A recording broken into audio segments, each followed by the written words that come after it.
Hello and welcome back to Celts of Iberia Folklore, Explorers.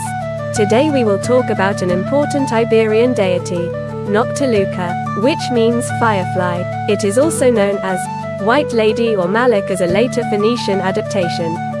And it would mean something like, she who shines in the darkness, goddess of the moon or the night light. She is perhaps the oldest goddess of the Iberian Peninsula, and we know little about her.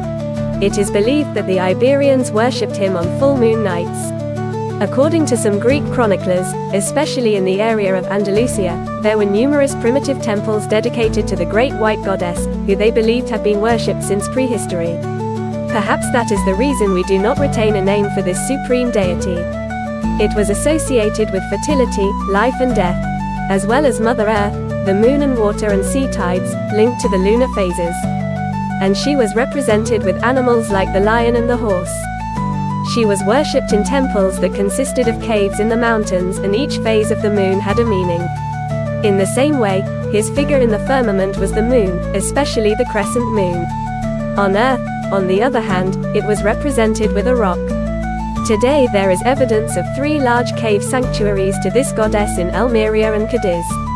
One of them is the Sanctuary of Noctiluca, or Sanctuary of the Fireflies.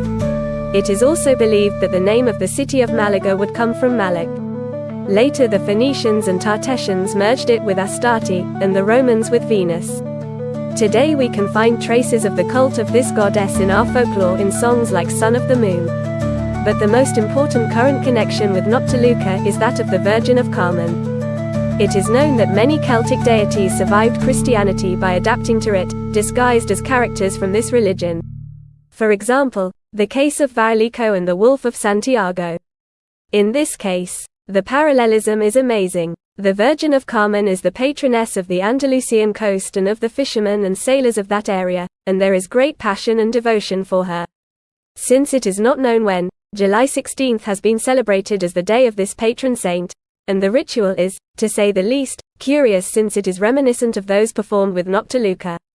All the Andalusian sailors take to the sea and transport the patron saint for her coasts. Considering that Noctiluca was the goddess mater, it wouldn't take much for her to hide in the role of Virgin Mary. So, explorers, never forget the ancient cult of honoring the mother. If it is so important, even before we have historical memory, there must be a reason. Thank you for joining us once again. See you